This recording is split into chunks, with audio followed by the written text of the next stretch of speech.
Hi everyone, it's Wendy. I thought I'd do something a little bit different this week, and that is a video blog. I hope you enjoy it, and if you have, please leave a message in the comments area so that I know to bring you more of these video blogs. Now this week, before I get stuck into the fashion tips, I wanted to share with you a message from a presentation I gave to an amazing group of women a couple of nights ago. They invited me to speak on the secrets of my success in making the transition from a corporate career to becoming a fashion stylist, which is a pretty big leap. The response that I got from the audience was really overwhelming, and some of the comments were absolutely humbling.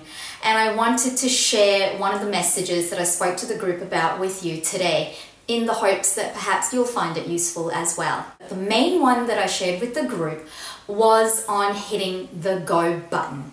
And what I mean by that is, when I first started to think about becoming a fashion stylist, I was working in a corporate career like most people, in a job that I kind of liked. I didn't really love it, but I was extremely lucky to have it.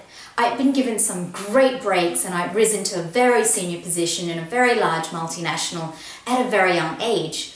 I should have been feeling an amazing amount of passion and job fulfillment, so I thought, but that never came, and that really surprised me, because with every job promotion and every new position I was in, I thought, surely this has to be it.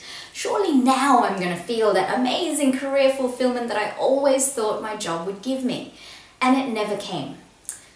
The scary realization that I had, though, was it was never going to come as long as I stayed in that career path that I'd chosen for myself. That was a really hard conclusion to come to and accept, but I did. And then I decided to do something completely different and throw in the towel and do something completely illogical for most people, which has become a fashion stylist. I mean, it was so far removed from my corporate career, it wasn't even funny. But I didn't let that stand in my way. I had no fashion training, I had no skills formally in styling, and there weren't any stylists around at the time who were willing to share their knowledge and mentor me to success. Now, as women, myself included, we can overanalyze and overthink a lot of stuff. That can then translate into a lot of self-doubt, and that can prevent us from actually achieving our lifelong passions. The self-doubt can represent itself in things like, am I going to be any good at this? Do I have the right skills and training for this? What if I fail? Or am I actually going to make real money from doing this? Now, in my case, I could have let all of those obstacles prevent me from hitting the go button. And I could have been stuck in a get ready, get set mindset for weeks, months, maybe years. But I didn't. I hit the go button, and for better or worse, I got my hands dirty, and I mean dirty. I had to learn from the ground up, and I made a ton of mistakes, a ton. But they are mistakes that have been translated now into such valuable life and business lessons for me, and I have no regrets about my decision. I know it can be scary, and I'm certainly not saying that you should make a rash decision, but I am saying, for those of you that are thinking about something that has always been your lifelong dream, sometimes you've just got to hit the go button. On to this week's fashion styling tip, and that is how to elongate and lengthen your legs. Now, you all know that I'm the 4'11" stylist, so I need any help I can get in this area, and I mean any help. And most women I know do want to try and elongate and lengthen their legs. They don't really want short, stumpy legs. At least I haven't met anyone so far that wants that, but you never know. So let's take a look at some of the shoes that will work for you. Now, the key trick with the shoe is to make sure that it's light.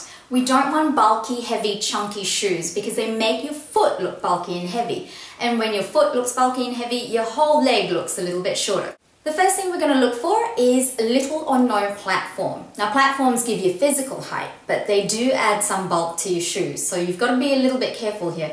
If you do opt for a platform, that's fine, but just keep it really nice and thin. And if possible, try and get no platform at all, like this shoe here. Now, the good news is single-soled shoes, meaning shoes with no platforms, are all the rage this season, so they shouldn't be hard to find. The other thing you want to look for is for a low vamp. Now, the vamp's this front bit of the shoe right here, and we want to make sure that that's as low as possible. So if you fancy a bit of toe cleavage, go for gold.